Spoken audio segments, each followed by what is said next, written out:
Hello, ኢሳት ቴሌቪዥን Hello ማን እንበል ከየት ነው? ሄሎ ኢሳት ኢሳት ነጻ የህዝብ ሚዲያ ወትሮም ቢሆን የህዝብ አይንና ጆሮ እንደመሆኑ ይህንን የህዝብ ቅሬታ ማስተናገጃ መድረክ አሰናድቷል። በዚህም ያጋጠሙትን ወይም ያስተዋሉትን የመልካም አስተዳደር ችግር፣ የሙስናና የጉዳይ ገዳዮች ጉድኝት፣ የመብት ጥሰትና ስልጣንን ያላግባብ የመጠቀም ጸረ ዲሞክራሲያዊ አሰራሮችን ይጠቁሙን።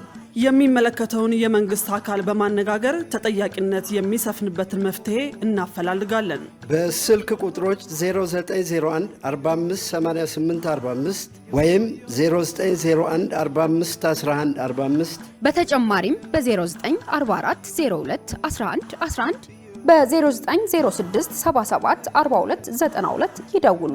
ልናስተናግደው ዝግጁ ነን። ኢሳት ነጻ የህዝብ ሚዲያ። አርዕስተ ዜና። በአርሲ ዞን በተደጋጋሚ የሚፈጸመው ጥቃት ተባብሶ የቀጠለው መንግስት በአጥፊው ላይ እርምጃ መውሰድ ባለመቻሉ ነው ተባለ። ከውጭ በአፍጋኒስታን እየተባባሰ የመጣው ድርቅ የሀገሪቱን ዜጎች ለከፍተኛ እንግልት እየዳረገ ነው ተባለ።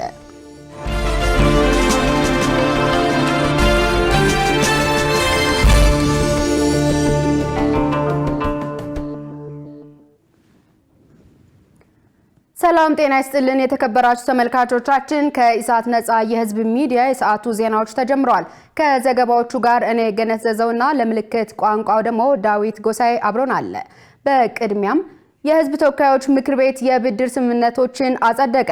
የህዝብ ተወካዮች ምክር ቤት ባካሄደው 23ኛ መደበኛ ጉባኤው በኢትዮጵያና በአፍሪካ ልማት ባንክ መካከል ለአርብቶ አደሩ የምግብና የኑሮ ዘይቤ ማሻሻያ ፕሮጀክት ማስፈጸሚያ የሚውል የብድር ስምምነት ረቂቅ አዋጅ አጽድቋል። በሌላ በኩል በኢትዮጵያና በዓለም አቀፍ የልማት ማህበር መካከል ለስድስተኛ ምዕራፍ የልማት ሴፍቲኔት ፕሮጀክት የተደረገ የብድር ስምምነትም ምክር ቤቱ አጽድቋል። የብድር ስምምነቶችን በማስመልከት በህዝብ ተወካዮች ምክር ቤት የመንግስት ዋና ተጠሪ ሚኒስትር ተስፋዬ በልጅጌ ማብራሪያ ሰጥተዋል። ከአፍሪካ ልማት ባንክ ለአርብቶ አደር ምግብና የኑሮ ዘይቤ ማሻሻያ ፕሮጀክት የተገኘው ብድር መንግስት የአርብቶ አደሩን የህብረተሰብ ክፍል ተጠቃሚነት ለማረጋገጥና የአየር ንብረት ለውጥ የሚያስከትለውን ተጽዕኖ ለመቋቋም የሚያስችሉ የተቀናጁ የልማት ፕሮጀክቶችን ይበልጥ ለማገዝ እንደሚረዳ ተናግረዋል። በአፍሪካ ልማት ባንክ 71 ሚሊዮን 940 ሺህ የአሜሪካ ዶላር ድጋፍ መገኘቱን ተናግረዋል። በመጨረሻም ምክር ቤቱ በብድር ስምምነቱ ላይ ከተወያየ በኋላ ረቂቅ አዋጅ ቁጥሩ 1423/2018 ሆኖ በሙሉ ድምጽ መጽደቁን የምክር ቤቱ መረጃ ያመለክታል። ኢጋድ በሶማሊያ የተፈጠረው ቀውስ በአካታችና ሰላማዊ ውይይት እንዲፈታ ጥሪ አቀረበ።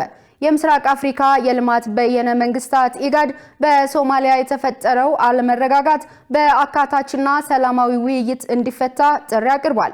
በሶማሊያ ዋና ከተማ ሞቃዲሾ ውስጥ በሚገኘው ቤተመንግስት አቅራቢያ ከፍተኛ የተኩስ ድምጽ መሰማቱን ተከትሎ የሶማሊያ የጸጥታ ኃይሎች ምላሽ መስጠታቸው ተመላክቷል። ኢጋድ ጉዳዩን አስመልክቶ በዛሬው ዕለት ባወጣው መግለጫ ሁሉንም የጥቃት ድርጊቶች በጽኑ ኮንኗል። በሶማሊያ የፖለቲካ ውጥረቱ ከፍ ባለበት ወቅት በሞቃዲሾ የተፈጠረው አለመረጋጋት አሳሳቢ መሆኑንም አጽንኦት ሰጥቷል። ሁሉም ወገኖች ውጥረቱን እንዲያረግቡና ልዩነቶቻቸውንም በሰላማዊ ሁሉን አቀፍና ገንቢ በሆነ ውይይት እንዲፈቱ ጥሪ አቅርቧል።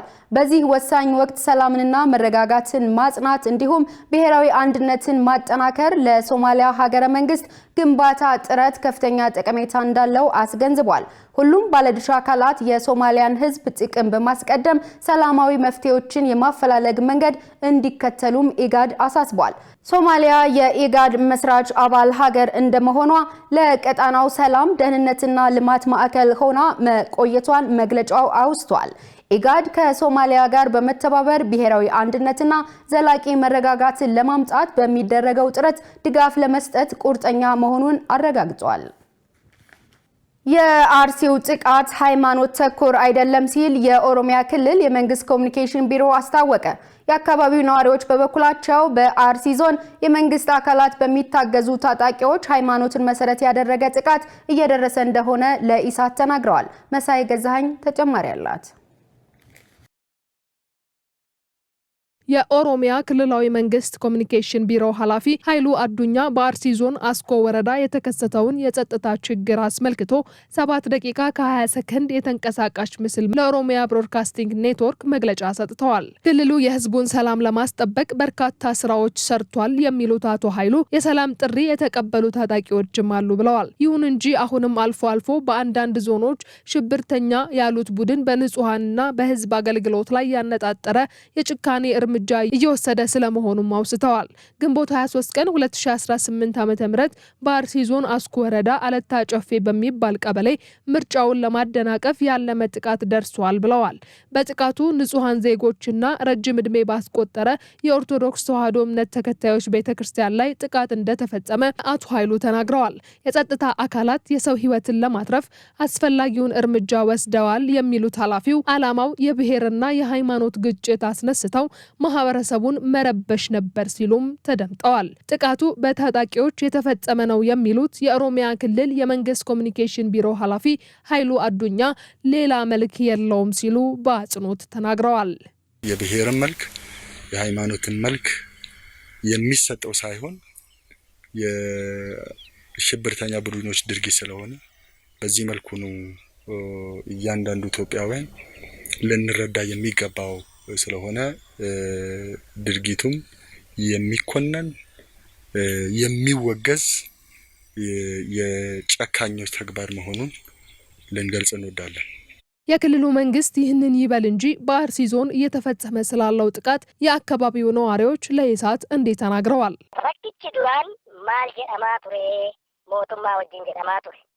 በመጀመሪያ ችግሩ ከመንግስት ጋር ነው ሲባል ነበር። ከዛ የአማራ ተወላጆች ላይ ትኩረት ያደረገ ነበር። አሁን ላይ ግን ተስፋፍቶ የእምነት ተኮር ጥቃት ሆኗል። መንግስትም መቆጣጠር አልቻለም ወይም ግድ የለሽ ሆኖ ሊሆን ይችላል። እኛ የክርስትና እምነት ተከታዮች ኦሮሞዎች ጭምር ለትልቅ ችግር ተጋልጠናል። ነገሩ ወደ እምነት መጥቷል። መንግስት እያየው ነው። በተለይ በአርሲ ዞን ሙኔሳ ወረዳ 38 ቀበሌዎች አሏት። ከ38ቱ 5ቱ ብቻ ናቸው በመንግስት እየተመሩ ያሉት። የተቀሩት በታጣቂዎች እጅ ናቸው። 5ቱንም በጋራ ነው የሚመራው።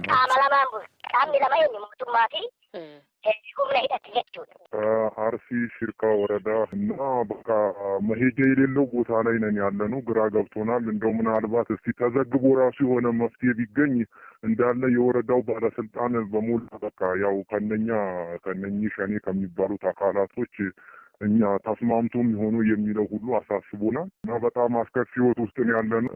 ያው ሸኔ እየተመሰለ እዛው ያለው ኗሪ ሙስሊሙ ህብረተሰብም ተባባሪ ሆኗል። በቃ በሽርካ ውስጥ አማራ ክርስቲያኖችን ጨርሰው ወደ ኦሮሞ ክርስቲያኖች ፊታቸውን አዙረዋል። ችግሩ ወደ እምነት ተቀይሯል። ገብተን መውጣት አልቻልንም። ያረስነው ሁሉ ለታጣቂዎች ነው የሚወሰደው። ሙኔሳ ወረዳ በጣም ችግር ውስጥ ነው ያለው። በይበልጥ የመንግስት አካል ነው ችግሩን እየፈጠረ ያለው። ቀን ያወሩናል፣ ማታ ራሳቸው ናቸው ታጥቀው ለጥቃት የሚወጡት። የክልሉ መንግስት ግንቦት 23 በጥቃቱ የተፈናቀሉ ዜጎችን የመመለስ ስራ እንደሚሰራ የገለጸ ሲሆን በአርሲ ዞን አስኮ፣ ሽርካ፣ ጮሌና ቀርሳ ወረዳዎች ከፍተኛ እልቂት ያስተናገዱ ቢሆንም የዞኑ አስተዳዳሪና የጸጥታ አካላት ስለ ጥቃቱ እንደማያውቁና እንደሚያረጋግጡ አስታውቀው እንደነበረ አይዘነጋም። በተያያዘ ዜና በአርሲ ዞን በተደጋጋሚ የሚፈጸመው ጥቃት ተባብሶ የቀጠለው መንግስት በአጥፊው ላይ እርምጃ መውሰድ ባለመቻሉ ነው ሲል ኢዜማ ገለጸ። መንግስት የዜጎችን የመኖር መብትና ደህንነት የመጠበቅ ኃላፊነቱን እንዲወጣና ወንጀለኛውን ለህግ እንዲያቀርብ ፓርቲው ጠይቋል። ዝርዝሩን ትዕግስት ተስፋዬ እንደሚከተለው ታቀርበዋለች። የኢዜማ ምክትል መሪ ንጋቱ ወልዴ ለኢሳት እንደገለጹት በምስራቅ አርሲ የተካሄደው ግፍና በደል እምነትን መሰረት ያደረገ መሆኑን ጠቁመው በተጠቀሰው አካባቢ በተደጋጋሚ የሚደርሰው ጥቃት እየተባባሰ ለመምጣቱ በመንግስት መዋቅር ያሉ አካላት ኃላፊነታቸውን በሚገባ ባለመወጣታቸው መሆኑን ገልጸዋል። ምክትል መሪው አክለው በስፍራው የሚስተዋሉ ጥቃት በማንና እንዴት እንደተፈጸመ በግልጽ አለመታወቁ ብሎም እስከዛሬ ድረስ በአጥፊው ላይ እርምጃ መውሰድ አለመቻሉ ለጥቃቱ መደጋገም ምክንያት መሆኑን ጠቅሰዋል። በመሆኑም መንግስት ገለልተኛ አካላትን በስፍራው በማሰማራት አጥፊውን ለህግ ማቅረብ እንደሚገባው ገልጸዋል። ገለልተኛ በሆነ አካል የሰብአዊ መብቶች የኢትዮጵያ የሰብአዊ መብቶች ኮሚሽን አለ፣ ሌሎችም የሰብአዊ መብት የሚመለከታቸው ተቋማት አሉ፣ ሚዲያዎች አሉ። እንዲህ አይነት ጉዳዮችን ከስረ መሰረቱ ማን እንደፈጸመው ተጣርቶ እርምጃ እስካልተወሰደ ድረስ እስከዛሬ በይፋ የተገለጸ የተወሰደ እርምጃ አለመኖሩ አንዱ ለጥቃቱ መደጋገም እና ተጠያቂ አለመኖር የክልሉ መንግስት የአካባቢው አስተዳደር የሚመሩ አካላት ተጠያቂ አለመሆን ጥቃቱ በተደጋጋሚ እንዲፈጸም ምክንያት ሆኗል። ስለዚህ ይሄ መጣራት አለበት። የሰው ልጅ ነው በተደጋጋሚ ታርጌት እየተደረገ ያለው፣ የእምነት ተቋማት ናቸው ታርጌት እየተደረጉ ያሉ። እነዚህ ተለይቶ ተጣርቶ አስተማሪ የሆነ እርምጃ ህጋዊና አስተማሪ የሆነ እርምጃ መወሰድ አለበት። አለበለዚያ የአሁኑም ሌላ ወይ የተለየ ሌላ ቦታ ተመሳሳይ ጥቃት ወይ ደግሞ ሌሎች ጉዳዮች ይህንን ከበር ሊያደርጉ የሚችሉ ጉዳዮች በተፈጠሩ ቁጥር ይሄ እየተደበሰበሰ ማለፉ አይቀርም። የኢዜማ ምክትል መሪ ንጋቱ ወልዴ አክለው የምርጫው ወቅት መሆኑን በመገንዘብ እንደዚህ አይነት ጥቃቶች እንዴት ተደጋጋሚ በሆነ ጊዜ ይፈጸማሉ፣ ምንጫቸውስ ምንድነው የሚለው መንግስት በሚገባ መመርመር አለበት ብለው መንግስት የዜጋዎችን በሰላም የመኖር መብትና ደህንነት የመጠበቅ ኃላፊነቱን ሊወጣ ይገባል ብለዋል። እንደዚህ አይነት ጥቃቶች እንዴት በተደጋጋሚና በሆነ ጊዜ ይፈጸማሉ የሚለው ምናልባት ምንጫቸው የሀገር ውስጥ ብቻ ላይሆን ይችላል። ምርጫው ቅቡልነት እንዳይኖረው ለማድረግ የሚታትሩ የውስጥም የውጭም ኃይሎች አሉ። ስለዚህ እነዚህ ኃይሎች ኮኦርዲኔትድ በሆነ መልኩ በተናበበ መልኩ እንዲህ አይነት በጣም ሲሪየስ የሆነ የእምነትን ጉዳይ የሚመለከት ህዝቡን ስሜታዊ ሊያደርግ የሚችል እንቅስቃሴን አይጠቀሙበትም ማለት አይቻልም። ይህንን ነገሮች ከግምት ውስጥ ማስገባት ያስፈልጋል። ነገር ግን ምንጩ ከየትም ይሁን ከየት አጥፊዎቹ ላይ አስተማሪ የሆነ መለየት አለባቸው። አስተማሪ የሆነ ቅጣት መወሰድ አለበት። መንግስት የዜጎቹን ህይወት ደህንነት የመጠበቅ ኃላፊነቱ ሁልጊዜም በመጀመሪያ የሱ ነው። በብቸኝነት እንዲታጠቅ የሚያስፈልገው መንግስት ነው። ያንን የማስጠበቅ ኃላፊነት አለበት። ነገር ግን በጣም በተለያየ ሁኔታ የታጠቁ ኃይሎች አሉ። ግን መለየት አለበት፣ መቆም አለበት። ሁልጊዜ በተመሳሳይ ሁኔታ በሚፈጸም ጥቃት የዜጎች ህይወት፣ ንብረት መውደም የለበትም። መንግስት ኃላፊነቱን በብቃት መወጣት ይኖርበታል። በጥቃቱ ለተገደሉት ዜጎች የተሰማንን ጥልቅ ሐዘን በመግለጽ ለሟች ቤተሰቦችና ዘመዶች እንዲሁም ለመላው ኢትዮጵያውያን መጽናናትን እንመኛለን ብሏል ፓርቲው። የቁጫ ህዝብ ዴሞክራሲያዊ ፓርቲ የምርጫ ውጤቱን እንደማይቀበለው ገለጸ። ፓርቲው ይህንን ያለው በቁጫ የተካሄደው ምርጫ የተጭበረበረ ነው በሚል እንደሆነ አስታውቋል። መሰረት ባዩ ተጨማሪ አላት። ግንቦት 24 ቀን 2018 ዓ.ም ሰባተኛው ዙር ሀገራዊ ምርጫ መካሄዱ ይታወቃል። የቁጫ ህዝብ ዲሞክራሲያዊ ፓርቲ የምርጫ ሂደቱን አስመልክቶ መግለጫ አውጥቷል። የፓርቲው ፕሬዝዳንት ረዳት ፕሮፌሰር ገነነ ገደቡ እንደገለጹት ፓርቲያቸው ከምርጫ ቅስቀሳ ጀምሮ የተለያዩ ችግሮች ሲገጥመው እንደነበር አንስተዋል። የቅድመ ምርጫ ሂደቱ ምቹ ባለመሆኑ ከኢትዮጵያ ብሔራዊ ምርጫ ቦርድ ጋር ስራዎችን ሲሰሩ እንደነበር ገልጸዋል። በቁጫ ምርጫ ክልል የተካሄደው ምርጫ ዜጎች የመረጡት ሳይሆን የምርጫ አስፈጻሚዎች፣ የፖለቲካ አመራሮች፣ የመንግስት ሹመኞችና ሌሎች አካላት የሰጡት ድምጽ ነው ብለዋል። ይህ አካሄድ ከምርጫ ህግ ውጭ የሆነ አሰራርና የተጭበረበረ ምርጫ በመሆኑ ፓርቲው የምርጫ ውጤቱን እንደማይቀበለው ተናግረዋል። ከዚህ በተጨማሪም የዜጎችን የመምረጥ መብት መንፈግ በመሆኑ ውጤቱ ተቀባይነት አይኖረውም ብለዋል። በግንቦት 24 የተፈጸመው ወይም የተካሄደው ምርጫ በቁጫ ምርጫ ክልል ዜጎች የመረጡት ሳይሆን በዋናነት ዜጎች የመረጡት ሳይሆን ምርጫ አስፈጻሚዎች፣ የፖለቲካ አመራሮች እና የታጠቁ ኃይሎች የመረጡት ነው። ከመራጩ ህዝብ እጅ የድምጽ መስጫ ወረቀት እየነጠቁ እየወሰዱ ራሳቸው የመረጡበት ሁኔታ ነው ያለውና ያ እንግዲህ ከህገ መንግስትም ከምርጫ አዋጅም ከየትኛውም ደንብም ውጭ የሆነ አሰራር ስለሆነ በዚህ ሁኔታ የተጭበረበረ ምርጫን እና ውጤቱን የምንቀበለው እንዳይደለ ለመላው ሀገራችን ህዝብ፣ መንግስትን፣ ለኢትዮጵያ ብሔራዊ ምርጫ ቦርድን አበሳ ጭምርም ያው ቀደም ብለን 25 ላይ አስገብተን ነበር። ያንን የገለጽንበትና ያሳወቅንበት ሁኔታው ካልታረመና ካልተስተካከለ ያ የምርጫ ውጤትን እንደ ውጤት ተቀባይነት እንደሌለው የመራጭንም ህዝብ ክብር የማይመጥን መሆኑን እስከዛ ድረስ ውጤቱ እንዳይታወቅ እንዳይገለጽ የሚል እንግዲህ መሰረታዊ ሀሳብ ይዘን ነው መግለጫ የሰጠነው። ይህ የምርጫ ህግ ጥሰት እንዲታረምና በምርጫ ማጭበርበር ሂደት ውስጥ የተሳተፉ አካላትም በህግ ተጠያቂ እንዲሆኑ ፕሬዝዳንቱ ጠይቀዋል። የተፈጸሙ የምርጫ አዋጅ ጥሰቶች የሚታረሙበት ያንን የአዋጅ ጥሰት የፈጸሙ አካላት በህግ የሚጠየቁበት እና የነበረው ተገቢ አይደለ አካሄድ ከሂደቱም ጭምር የተበለሻሸ ስለሆነ ይሄንን የሚያርም ውሳኔ እንዲሰጥና ዜጎች ነፃነታቸው፣ ክብራቸው ተጠብቆ ህገ መንግስታዊ መብታቸው ተጠብቆ ምርጫን በአግባቡ እንዲፈጽሙ የሚያስችል አውድ ወይም ድባብ እንዲፈጠር ነው የምንፈልገው። የኢትዮጵያ ብሔራዊ ምርጫ ቦርድ የድምጽ ቆጠራ እያካሄደ መሆኑንና ከ10 እስከ 20 ቀናት ባለው ጊዜ ውስጥ ጊዜያዊ የምርጫ ውጤት ይፋ እንደሚያደርግ አስታውቋል።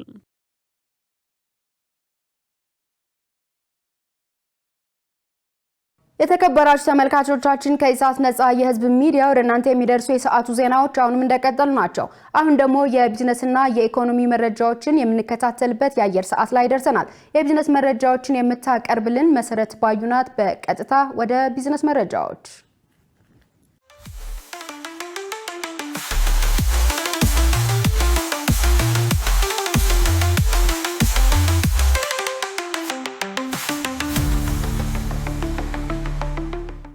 ሰላም ጤና ይስጥልን ውድ ተመልካቾቻችን ከኢሳት ነጻ የህዝብ ሚዲያ የዕለቱን የቢዝነስና የኢኮኖሚ ዜናዎች ይዤላችሁ ቀርቤያለሁ። ከዜናዎቹ ጋር መሰረት ባዩ ነኝ። አብራችሁን ቆዩ።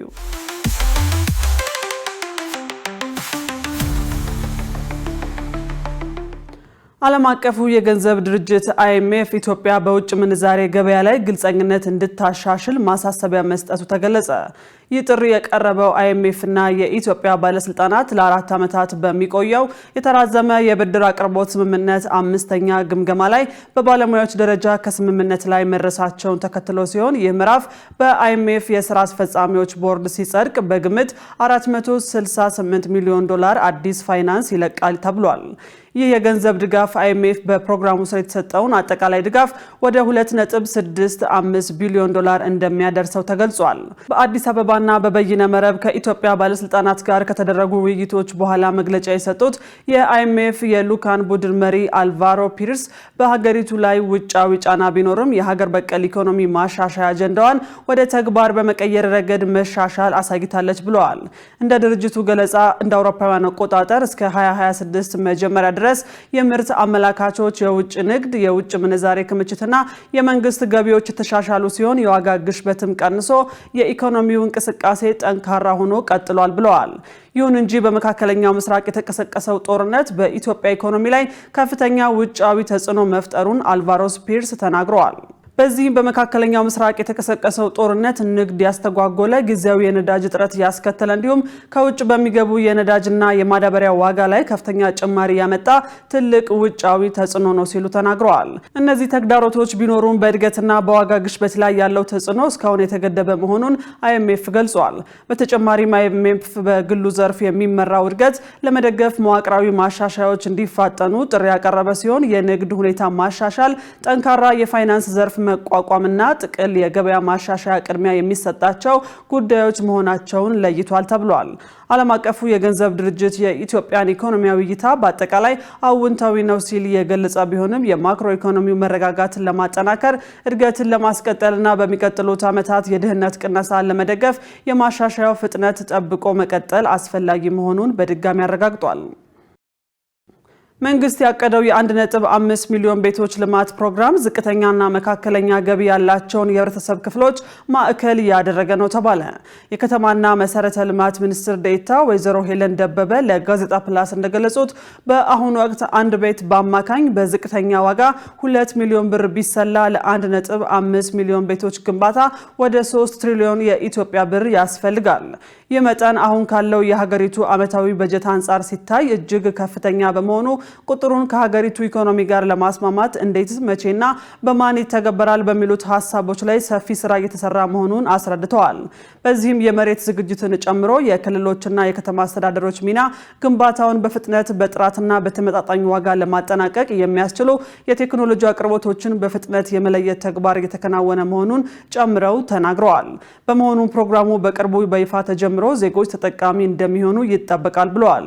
ፕሮጀክቱም በዋናነት ዝቅተኛና መካከለኛ ገቢ ያላቸውን የህብረተሰብ ክፍሎች ማዕከል እንደሚያደርግም አመልክተዋል። በኢትዮጵያ የአሜሪካ አምባሳደር ኢትዮጵያ የኢንቨስትመንቱን ምህዳር ለማስፋት እያከናወነች ያለው ስራ የሚደነቅ ነው ማለታቸው ተሰማ። የኢትዮጵያ ኢንቨስትመንት ኮሚሽን ኮሚሽነር ዶክተር ዘለቀ ተመስገን ከአምባሳደር ኤርቪን ማሲንጋ በኢትዮጵያ የአሜሪካ አምባሳደር ጋር የአሜሪካ ባለሀብቶች በኢትዮጵያ ኢንቨስት በሚያደርጉበት ሁኔታ ላይ መምከራቸው ታውቋል። ዶክተር ዘለቀ በዚህ ወቅት በኢትዮጵያ ስላሉት የኢንቨስትመንት እድሎችና ኢንቨስትመንትን ለመሳብ እየተሰሩ ስላሉ ስራዎች ገለጻ ማድረጋቸው ተዘግቧል። ባለሀብቶች የሚገጥሟቸውን ተግዳሮቶች ለመፍታት እየተወሰደ ስላለው የፖሊሲና ተቋማዊ ማሻሻያም ማብራሪያ ሰጥተዋል። በኢትዮጵያና በአሜሪካ መካከል ያለው የኢንቨስትመንት ግንኙነት ይበልጥ መጠናከር አለበት ያሉት ኮሚሽነሩ ከዚህ ጋር ተያይዞ በርካታ ስራዎች የተከናወኑ ነው ብለዋል። የአሜሪካ ኢትዮጵያን የንግድ ፎረም በጋራ ለማዘጋጀት ከኤምባሲው ጋር በቅንጅት ለመስራት ዝግጁ መሆናቸውን ተናግረዋል። አምባሳደር ኤርቪን ማሲንጋ በበኩላቸው በኢትዮጵያ ኢንቨስትመንቱን ምህዳር ለማሻሻልና ዘርፎችን ለውጭ ባለሀብቶች ክፍት ለማድረግ የተከናወኑ ያሉትን የሪፎርም ስራዎች አድንቀዋል። ማሻሻያዎቹ ይበልጥ በተጠናከረና በፍጥነት መቀጠላቸው የአሜሪካ ኩባንያዎች በኢትዮጵያ ያለምንም ስጋት ኢንቨስት እንዲያደርጉ ምቹና ተስማሚ ሁኔታ እንደሚፈጥር ጠቁመዋል። የአሜሪካ ባለሀብቶች በኢትዮጵያ በዓለም አቀፍ አውሮፕላን ማረፊያ ግንባታ፣ በማዕድን፣ በጤና፣ በመሰረተ ልማትና በቴክኖሎጂ ዘርፎች ለመሰማራት ከፍተኛ ፍላጎት እንዳላቸው ማረጋገጣቸውንም ከኮሚሽኑ የተገኘው መረጃ ያመለክታል። በጋምቤላ ክልል የቡናን ምርታማነት ለማሳደግ የተሰራ መሆኑ ታወቀ። የጋምቤላ ክልል እርሻና ተፈጥሮ ሀብት ልማት ቢሮ ጋምቤላ ለግብርና ኢንቨስትመንትና ለተለያዩ ሰብሎች ልማት ምቹ የአየር ንብረትና ሰፊ ለም መሬት ካላቸው የሀገሪቱ አካባቢዎች አንዱ ቢሆንም የቡና ልማት ዘርፉ ግን ካለው ከፍተኛ አቅም አንጻር በተገቢው ሳይለማ ለረጅም ዓመታት ቆይቷል ብለዋል። በክልሉ አንዳንድ ወረዳዎች የተራቆቱ አካባቢዎችን ከአረንጓዴ አሻራ ልማት ጋር በማቀናጀት በቡና ጥምር የጥላ ዛፍ በመሸፈን ስነ ምህዳሩን በማሻሻልና የዘርፉን ምርታማነት በመጨመር ረገድ ውጤታማ ስራ እየተከናወነ መሆኑን ገልጿል። የክልሉ እርሻና ተፈጥሮ ሀብት ልማት ቢሮ ኃላፊ አቶ አንድሮ ቱት ለኢዜአ እንደገለጹት በክልሉ በማጃንግ ዞን በሚገኙ የመንጌሽና የጎደሬ ቡና አብቃይ ወረዳዎች የተሻሻሉ የቡና ዝርያዎችን በማቅረብ የዘርፉን ምርታማነት ለማሳደግ እየተሰራ ነው። በዚህም ነባር ዝርያዎችን በተሻሻሉ የቡና ዝርያዎች በመተካትና በተራቆቱ አካባቢዎች የቡና ጥምር ደን ልማት በማስፋት ምርታማነትን የማሳደግ ስራ እንደሚከናወን ገልጸዋል። በዘንድሮ ክረምት ከአረንጓዴ አሻራ ልማት ጋር በማቀናጀት በፕሮጀክቶች በባለሀብቶችና በአርሶ አደሮች ከ4 ሚሊዮን በላይ የተሻሻሉ የቡና ችግኞች መዘጋጀታቸውን አቶ አንድሮው ተናግረዋል። በቢሮ የምግብ ስርዓት ማጠናከሪያ ፕሮግራም አስተባባሪ አቶ ሀብታሙ ገዳሙ በበኩላቸው የተሻሻሉ የቡና ዝርያዎችን ከቴፒና ከጅማ ግብርና ምርምር ተቋማት በማምጣት ለአርሶ አደሩ የማሰራጨት ተግባር እየተከናወነ ነው። በማጃንግ ዞን ጎደሬ ወረዳ የተሻሻሉ የቡና ዝርያዎች ካገኙ አርሶ አደሮች መካከል አቶ ዝናቤ ቢለው በሰጡት አስተያየት በተራቆቱ አካባቢዎች የተሻሻሉ የቡና ዝርያዎችን ከጥምር የደን ዛፍ ጋር አቀናጅተው በማልማት ተጠቃሚ መሆናቸውን ገልጸዋል። ውድ ተመልካቾቻችን አሁን ደግሞ በእለቱ በተመረጡ ባንኮች ያለውን የውጭ ምንዛሬ ዋጋና የብሔራዊ ባንክ የወርቅ ግብይት መረጃ ተከታትለን እንመለስ።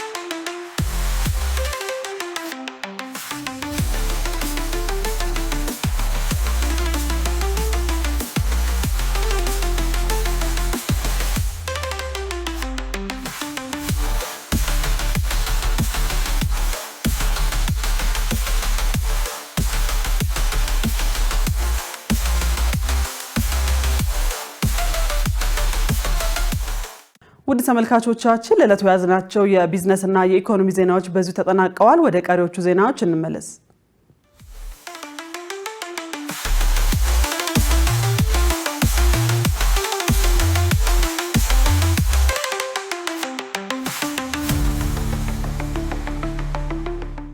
ተመልካቾቻችን ስለምትከታተሉን ከልብ እናመሰግናለን። አሁን ደግሞ ወደ ውጭ ዜና ተሻገርን።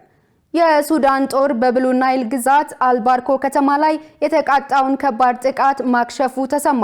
በሌላ ዜና በደቡባዊ ዳርፉር በጎሳዎች መካከል በተቀሰቀሰ ግጭት 50 ሰዎች ተገድለዋል። ሸሪፍ ኢማም ተጨማሪ አለው። የሱዳን ጦር ረቡዕ ዕለት እንዳለው በብሉ ናይል ግዛት የምትገኘው አልባርካ ከተማ ላይ በፈጥኖ ደራሽ ኃይልና በሱዳን ህዝቦች ነፃ አውጪ ንቅናቄ ሰሜን የተቃጣውን ከፍተኛ ጥቃት መቀልበሱን አስታውቋል። ይህ ተግባር የተፈጸመው በስትራቴጂካዊቷ የጠረፍ ከተማ ኩርሙክ በተካሄደ አዲስ ዙር ውጊያ ነው ተብሏል። የሱዳን ጦር የአራተኛው እግረኛ ክፍል ባወጣው መግለጫ እንዳስታውቀው ጦሩና ደጋፊዎቹ በደቡባዊ ብሉ ናይል በሚገኝ አልባርካ አካባቢ የተፈጸመውን ሰፊ ጥቃት በማክሸፍ በርካታ የውጊያ ተሽከርካሪዎችን በማውደምና በመያዝ እንዲሁም በተዋጊዎች ላይ ከፍተኛ የህይወትና የመሳሪያ ውድመት በማስከተል ጥቃት ፈጽመዋል ብሏል። ይሁን እንጂ የፈጥኖ ደራሽ ኃይል ደጋፊዎች በተመሳሳይ ጊዜ በአልባርካ በሚገኘው የሱዳን የጦር ሰፈር ውስጥ የፈጥኖ ደራሹን ኃይል አባላት የሚያሳይ ቪዲዮ ምስሎችን አሰራጭተዋል። ይህም የፈጥኖ ደራሹ ኃይልና የሱዳን ህዝቦች ነፃ አውጪ ንቅናቄ ሰሜን የተቃጣውን ጥቃት ተከትሎ ከተማዋ ለጊዜውም ቢሆን በእነሱ ቁጥጥር ስር እንደነበረች ይጠቁመዋል ተብሏል። ሰራዊቱ አልባርካን በግንቦት ወር መጨረሻ ላይ ወደ ኩርሙክ የሚያደርገውን ማጥቃት ተከትሎ መቆጣጠሩ ታውቋል።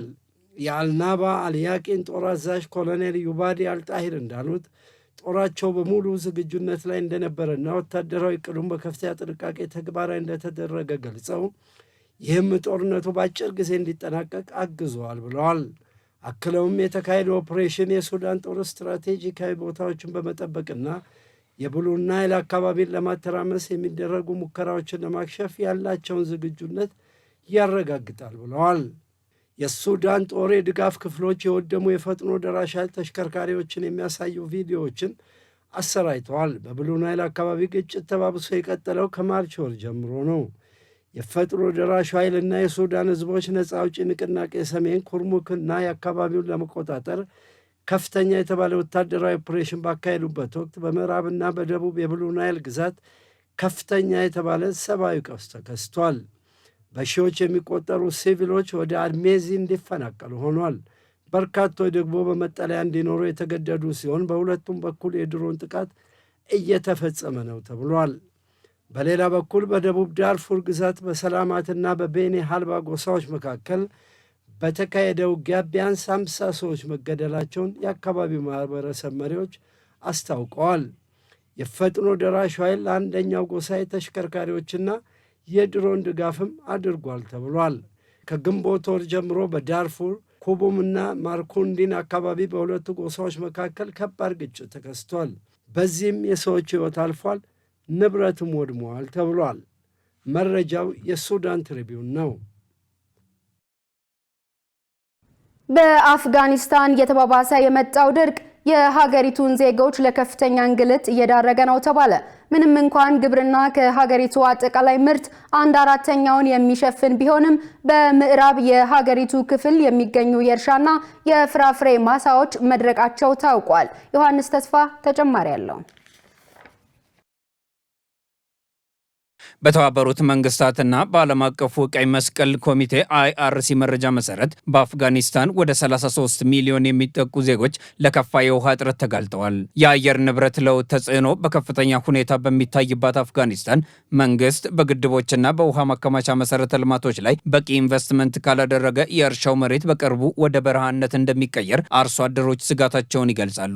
ይህ በድርቅ ሳቢያ የመጣ የውሃ እጥረት ቀውስ በህፃናት ላይም ከባድ የአእምሮና የአካል ጫና እየፈጠረ ይገኛል። በዚህም ህፃናት የመጠጥ ውሃ ለማግኘት ረጅም ርቀት በእግራቸው በመጓዝ በፀሐይ ኃይል በሚሰሩ ሞተሮች ከጥልቅ የከርሰ ምድር ክፍል ውሃ ለመቅዳት ይታገላሉ። ለግብርና የሚሆን ውሃ በማይገኝበት በዚህ ወቅት አህመድ የተባለ አርሶ አደር በከፍተኛ ወጪ የቆፈራቸው የመጨረሻዎቹ 5 ጉድጓዶች ሙሉ በሙሉ ደርቀዋል። አርሶ አደሩ ከብዙ ድካም በኋላ የገጠመውን ሲያስረዳም እንዲህ ብሏል። ቀደም ሲል የውሃ ጉድጓድ ስንቆፍር በ1 ሜትር ጥልቀት ላይ ውሃ እናገኝ ነበር። በኋላ ላይ ግን ይህ ርቀት ወደ 30፣ 35 ከዚያም ወደ 40 ሜትር አደገ። ከዚያም አልፎ እስከ 80 ሜትር ቆፈር። በቅርቡ ደግሞ እስከ 106 ሜትር ድረስ የቆፈርን ቢሆንም አንዲት ጠብታ እንኳን ልናገኝ አልቻልንም። የተለያዩ ዓለም አቀፍ ተቋማት ሁኔታውን አስመልክተው ባወጡት ሪፖርት በሀገሪቱ የተከሰተው ድርቅ በዚህ መልኩ እንዲባባስ በቅርቡ ኢራንን ጨምሮ ከጎረቤት ሀገራት ግጭት ሸሽተው የመጡ ከ2 ሚሊዮን በላይ የሚሆኑ ዜጎች ተጨማሪ የንጹህ ውሃ ፍላጎት መጨመር አንዱ ምክንያት እንደሆነ ይጠቁማሉ። እንዲህ ያለው አስከፊ ሁኔታ በምዕራቡ የአፍጋኒስታን ክፍል ሙሉ በሙሉ የተዛመተ ሲሆን ነዋሪዎች አሁንም ምን ማድረግ እንዳለባቸው ግራ ተጋብተዋል። ወደ 32 ሄክታር የሚጠጋ የፍራፍሬ እርሻ ሙሉ በሙሉ ደርቋል። አሁን ላይ ጠብታ የሚጠጣ ውሃ እንኳ የለም። እነዚህ የፍራፍሬ ማሳዎች ለምልሞ ይታዩ የነበረበትና ጉድጓዶች በ30 ሜትር ጥልቀት ብቻ ውሃ የሚገኝባቸው ጊዜያት ቅርብ ነበሩ። አሁን ግን የከርሰ ምድር ውሃ በመሸሹ ከዚህ በላይ ጥልቀት ያላቸው ጉድጓዶችን መቆፈር አንችልም። በሽር አህመድ የሚኖርባት መንደር በዚህ ዓመት ካገኘችው አነስተኛ ዝናብ የተነሳ ከሌሎቹ አካባቢዎች የተሻለ ሁኔታ ላይ ትገኛለች። ሆኖም ይህ እፎይታ ጊዜያዊ መሆኑን የሚያውቀው በሽር አሁንም በፀሐይ ኃይል በሚሰሩ ፓምፖች አማካኝነት በሚቀዳው ውሃ ላይ ጥገኛ መሆናቸውን ይናገራል። በፀሐይ የሚሰሩ ስርዓቶችን ብንጠቀምም እንኳ ውሃው ከ10 ዓመታት በኋላ መድረቅ ይጀምራል። በዚህ ጊዜ ጉድጓዶች እንደገና በጥልቀት ለመቆፈር እንገደዳለን። የከርሰ ምድር ውሃው እየቀነሰና ድርቁ እየጨመረ በሄደ ቁጥር ደግሞ ተጨማሪ የፀሐይ ማመንጫዎችን ለመግጠም እንገደዳለን። በዚህ ሀገሪቱ አካባቢ 90 በመቶ የሚሆነው ነዋሪ ኑሮ በግብርና ላይ ጥገኛ ነው። አሁን ላይ ግን በርካታ ቤተሰቦች አካባቢያቸውን ለቀው እየተሰደዱ ይገኛሉ። በአካባቢው የቀሩ ጥቂት ነዋሪዎችም ሁኔታው በዚህ የሚቀጥል ከሆነ እኛም በሚቀጥለው ዓመት መኖሪያችንን ጥለን ለመሰደድ እንገደላለን ይላሉ። ነገር ግን 33 ሚሊዮን ሕዝብ ውሃ አጥቶ እየተቸገረ ባለባት ሀገር ወዴት መሄድ ይቻላል? የረጅም ጊዜ የመንግስት ኢንቨስትመንት በግድቦች በውሃ ማከማቻዎችና በአየር ንብረት መቋቋሚያ ፕሮጀክቶች ላይ ካልተደረገ ለትውልድ ሕይወት ሲለግስ የቆየው ይህ ለምለም ምድር በቅርቡ ሙሉ በሙሉ አሸዋማ ይሆናል የሚል ግምት እየተሰጠ ይገኛል። በሌላ በኩል የዓለም አቀፉ የአየር ንብረት ተቋም ባወጣው የቀጣይ ወራት ትንበያ መሰረት ከሰኔ እስከ ነሐሴ ባሉት ወራት ውስጥ የኢሊኖ ክስተት እንደሚኖር ጠቁሟል። ኢትዮጵያን ጨምሮ ከሰሃራ በታች ያሉ ሀገራትም በወቅቱ ከሚጠበቀው በታች የሆነ የዝናብ መጠን እንደሚኖራቸው ተቋሙ አስታውቋል። እነኚህ መረጃዎች ደግሞ በአገር አቀፍ ደረጃ ከፍተኛ የአደጋ ጊዜ ዝግጅት ሊደረግ እንደሚገባ ይጠቁማሉ። የተከበራችሁ ተመልካቾቻችን ከኢሳት ነፃ የህዝብ ሚዲያ የሰዓቱ ዜናዎች አሁንም እንደቀጠሉ ናቸው። አሁን ደግሞ የስፖርት መረጃዎችን ወደ እናንተ የምናቀርብበት የአየር ሰዓት ላይ ደርሰናል። የስፖርት መረጃዎችን የሚያቀርብልን ሙልቀን ሰለሞን ነው። በቀጥታ ወደ ስፖርት መረጃዎች ለጤንነት ለምርት ለወዳጅነት ሰላም ጤና ይስጥልን ተመልካቾቻችን፣ ከኢሳት ነፃ የህዝብ ሚዲያ ለዕለቱ ያዘጋጀናቸውን የስፖርት መረጃዎች ይዘን ቀርበናል። ከመረጃዎቹ ጋር ሙልቀን ሰለሞን ነኝ። የኢትዮጵያ ብሔራዊ ቡድንና ዲሲ ዩናይትድ የወዳጅነት ጨዋታ ተሰረዘ። በዋሽንግተን ዲሲ ሊካሄድ የነበረው የኢትዮጵያ ብሔራዊ ቡድንና የዲሲ ዩናይትድ የወዳጅነት ጨዋታ መሰረዙን ክለቡ አስታውቋል። ዲሲ ዩናይትድ በድረገጹ ላይ እንዳለው ቪዛ ለማግኘት ባለው አስቸጋሪ አሰራርና በኢቦላ በሽታ ምክንያት ጨዋታው ተሰርዟል። ትኬት ለገዙትም ተመላሽ ይሆናል ብለዋል። የኋላዎቹና ዲሲ ዩናይትድ ጨዋታ በመጪው ሐምሌ 4 2018 ዓ.ም በዋሽንግተን ዲሲ ሊካሄድ ቀጠሮ ተይዞለት እንደነበር ይታወሳል። ዓለም አቀፍ ተፋላሚዎች የሚሳተፉበት የፊልሚያ ውድድር በአዲስ አበባ እንደሚካሄድ ተገለጸ። ፍልሚያው የፊታችን ነሐሴ 23 በአዲስ ዓለም አቀፍ ኮንቬንሽን ሴንተር ይካሄዳል ተብሏል። ዝርዝር አለ። ኢትዮ ፋይት ናይት፣ ዩናይትድ አፍሪካ ሚክስድ ማርሻል አርት እና ዩኒቬጋስ ከአዲስ አበባ ኪክ ቦክሲንግ ፌዴሬሽን፣ ከአዲስ አበባ ቦክሲንግ ፌዴሬሽን እና ከአዲስ አበባ ስፖርት ቢሮ ጋር በመተባበር ያዘጋጁትን ኢትዮ ፋይት ናይት በተመለከተ በዛሬው ዕለት ጋዜጣዊ መግለጫ ሰጥተዋል።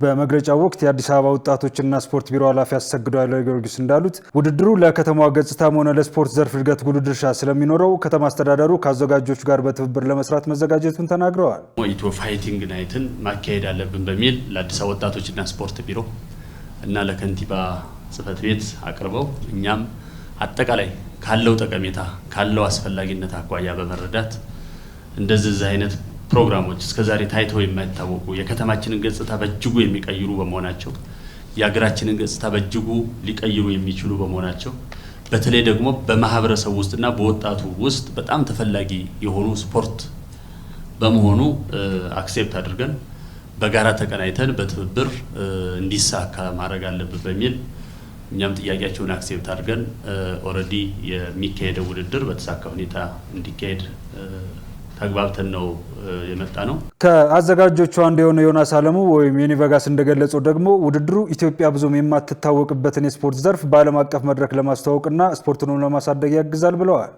በጣም ብዙ ጊዜ እኛ የምንታወቀው በሩጫና በሌላ ስፖርቶች ነው፣ በተለይ በሩጫ። ስለዚህ ይሄ ደግሞ አሁን ኤምኤምኤ ፋይት ሀገራችን ላይ እንዲመጣና እንደ ኢትዮጵያዊ ከሌላው ዓለም ወደ ኋላ ላለመቅረት ይህን ስፖርት በመላው ዓለም ላይ እንዲተዋወቅና ኢትዮጵያ በዚህ ውስጥ እንድትኖር ከመፈለግ አንጻርና ወጣቱም ደግሞ ይህንን ባህልና ስፖርት እንዲለምደው ከመፈለግ የተነሳ ነው። ስለዚህ አሁን ጅማሬ ነው። በእርግጥ እንግዲህ በቀጣይ በዚህ በኤምኤምኤ ፋይት ኢትዮጵያ ትታወቃለች የሚል ግምት አለኝ። ስለዚህ እኛ ያነሳሳን ዋናው ዓላማችን ወጣቱን ወደዚህ ስፖርት እንዲቀላቀል ማድረግና ኢትዮጵያ ሀገራችንን ደግሞ ከዓለም ተርታ ለማሰለፍ ከማሰብ የመጣ ነገር ነው። ከኢትዮጵያውያን በተጨማሪ የውጭ ሀገር ስፖርተኞች እንደሚሳተፉበት የሚጠበቀው ፍልሚያ የፊታችን ነሐሴ 23 በአዲስ ዓለም አቀፍ ኮንቬንሽን ሴንተር እንደሚካሄድም ተገልጿል።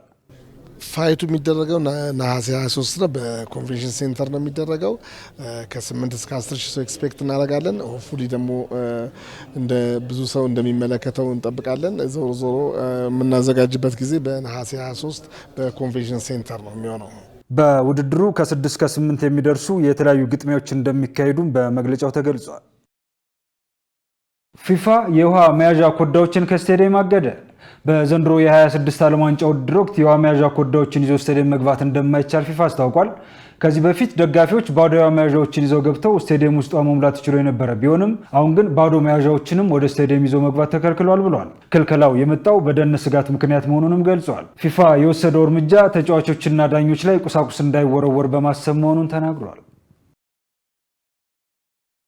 ተመልካቾቻችን ከኢሳት ነጻ ህዝብ ሚዲያ ለዕለቱ ያዘጋጀናቸው የስፖርት መረጃዎቻችን የተከታተላችኋቸውን ይመስሉ ነበር። ከመረጃዎቹ ጋር ሙልቀን ሰለሞን አብራችሁ ቆየው። መልካም ጊዜ ይሁንላችሁ። ለጤንነት፣ ለምርት፣ ለወዳጅነት የተከበራችሁ ተመልካቾቻችን ከኢሳት ነጻ የህዝብ ሚዲያ የሰዓቱ ዜናዎች በዚሁ ተጠናቀዋል። ከዘገባዎቹ ጋር እኔ ገነዘዘውና ለምልክት ቋንቋው ደግሞ ዳዊት ጎሳዬ አብረናችሁ ነበር። ከኢሳት ቀሪ መሰናዶዎች ጋር ሰናይ ጊዜ